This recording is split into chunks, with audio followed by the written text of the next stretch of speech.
Once they come on the air, you guys will be able to hear it much better. Water, green light. Warning, the winds are very, very strong. It's 10 hours, so take a half second. It's turbo. It's a turbo force. It will take you into turbo force. And force line.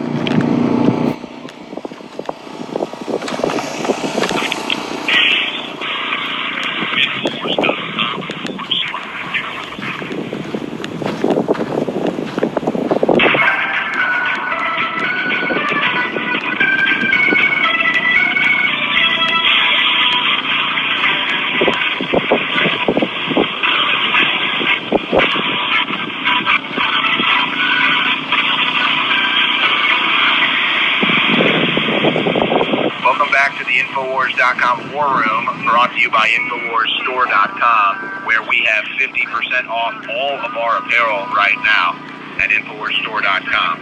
My guest is Anthony from Border Network News, and they've got some incredible footage they've been capturing. Here's a quick take or a quick look at some of the headlines. Epic footage, 70 bus caravan and lookout drone filmed at southern border.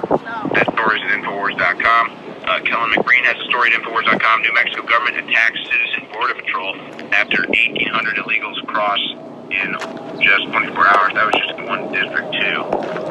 The ACLU is also attacking that citizens group. Alarming footage, 91 illegals stopped by patriots patrolling U.S.-Mexico border. Infowars.com. Border crisis caught on video, 300 illegals stopped by armed militia, Infowars.com. So we've got all the footage and everything at Infowars.com, but this story right here is quite telling. New Mexico government attacks citizen border patrol after 1,800 illegals crossed in 24 hours. So basically, just imagine in your own community, let's say you live in a neighborhood, and there's been an increase in crime, and it's all happening at night. And the officers can't seem to thwart it, and so the neighborhood gets involved, and they say, we're going to have a neighborhood night watch. And so they've got somebody on patrol, driving around, walking around, what have you. And then the police come and say, hey, stop trying to help us stop these criminals. Stop trying to help us catch these criminals. That's what the equivalent of this is to me. It doesn't make sense. So, Anthony, correct me if I'm wrong here, but, is this the New Mexico government basically saying, don't try to help us? It's totally out of control, but we don't want your help? Is that what they're saying? Yeah, pretty much. The ACLU basically jumped on board on trying to attack us and demonize us, trying to call us racist. Keep in mind, I'm a first-generation American. I speak perfect Spanish, and it's ridiculous for them to be calling these guys a group of racist individuals, where there's all sorts of people from all walks of life coming out here and trying to secure the southern border. That's just ridiculous on their behalf. But of course they would do that. You're an American, you want to protect American sovereignty, so that immediately equates to racism now when you're a liberal. But of course it's insane.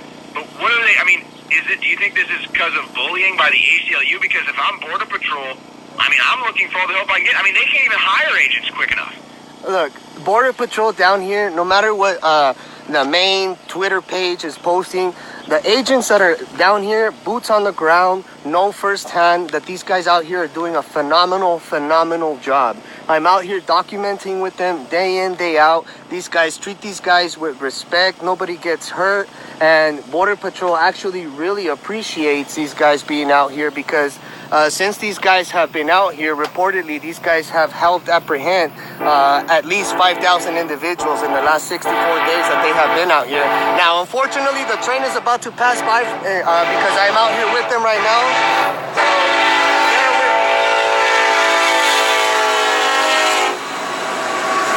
So, that's the train. You're out there. Yeah, we're out here right now, and I'm out here documenting it and making sure that the news gets out. America needs to wake up.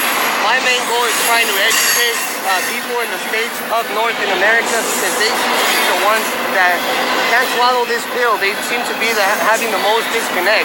God forbid that all of this that's happening in our city and our border towns, God forbid it starts hitting them and affecting them as well. I see it day in, day out. it's incredible the amount of people that are being let in, the amount of people sleeping on the streets down here in El Paso. It's really transforming in the last couple of months. They are about to open two major facilities for these individuals out here as well.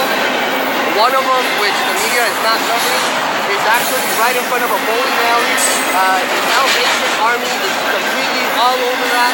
They have 18-wheelers of the Salvation Army out there bringing in tractor line equipment for the kitchen, and a bunch of vehicles also from the Salvation Army, decent models out there ready to start giving their money to these individuals.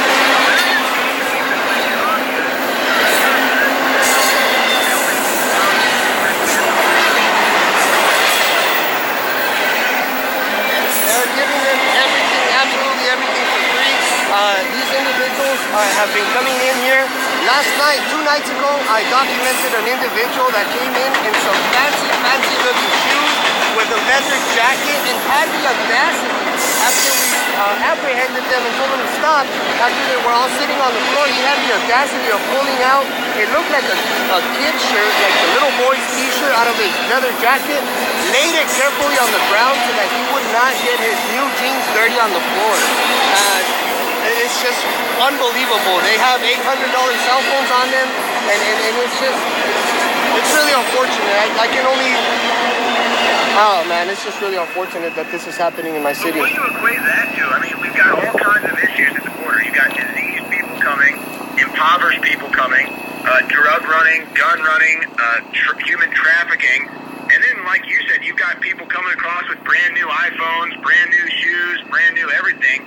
Well, I mean, what is the deal? Is it just everyone is just like, it's a free ride, we're just coming in? Bro, I would love, they're just coming in like crazy. And the thing is that I've also noticed the pattern with the trains. Maybe here in a couple of days or next time you get the opportunity, I can actually show you guys on video exactly how it happens. We would have to film during the day because the trains are also very well involved in this. This is United Pacific, and it seems like all of this is very well orchestrated from what I can guess and from what I've been witnessing out here. The train stopping in this particular area, and it's just, to me, there's no logical explanation that such a long train would just randomly stop here minutes after we've seen caravan of buses pulling up on the other side, and then you see a train just roll up here, completely stop, and then you have another train passing about 50 miles an hour. When the other train's passing about 50 miles an hour, now the Border Patrol agent can really not see what's happening at the border fence, and these people rush the border. They go in through the tunnels, the water drainage tunnels, and they run up the hill onto the stagnant train, man. All this I've documented, and I've wondered about who is running these routes for these trains and who is actually in charge of stopping the trains here. It's really outrageous. What are you seeing too? I mean, do you see a lot of sick people, a lot of kids, military-aged men, angry people? I mean, what is the average illegal border crosser like? I mean, do they look like they want to come here and work, or what is it? From the minute you come over here through this particular area, you're already a criminal. You're trying not to get caught by authorities, so we have to chase you down. So you know you're coming across illegally. Like, that's the thing, like, here's the open spot, you can come in illegally here. Yes, and the Coyotes actually take a few steps into where we're at. And the last night, 2 nights ago, when we apprehended those 91, I actually tried to run towards the Coyote. Although I was documenting, I could not help myself but try to run after the Coyote with the flashlight, telling these individuals just to run, telling them no te pueden hacer nada, telling the people running in here, they came in like roaches, and they were yelling. He was yelling at them, they can't do anything to you, they can't do anything to you, run. Wow, this is incredible stuff right here. We're airing some of this. You're doing brave work. Wow. Where can people follow your work? They can find me on Conservative Anthony on Facebook, and they can also find me on Border Network News, and they can find my partner Oscar L. Blue at Oscar L. Blue on Facebook as well. And I know that Kellen McBreen has been covering your posts lately, so we'll continue to remain vigilant and perhaps get you back on here soon. Okay. But just in the final 60 seconds, I mean, folks, this is incredible what Anthony is documenting here, and brave work, and he's doing basically graveyard shifts to catch all of this stuff. So follow Border Network News on Facebook, folks, and this is just powerful footage. Anthony, thank you so much for joining us and for your courage. No problem, brother. I'll talk to you soon, man. Stay safe. All right, appreciate you. Wow. You know. Hey, Anthony, you're clear. Okay, brother. I appreciate you guys, man. Yeah, no, we appreciate you. Stay in contact, right? Absolutely, and I'd love to show you guys here in the next couple of days, physically with video, maybe going live, so I can break down to you guys exactly how this train thing operates, man. It's really something for us to start getting the word out about. Keep us posted and keep us updated. All right, big dog. Take care, man. Take care. Bye-bye. Yeah.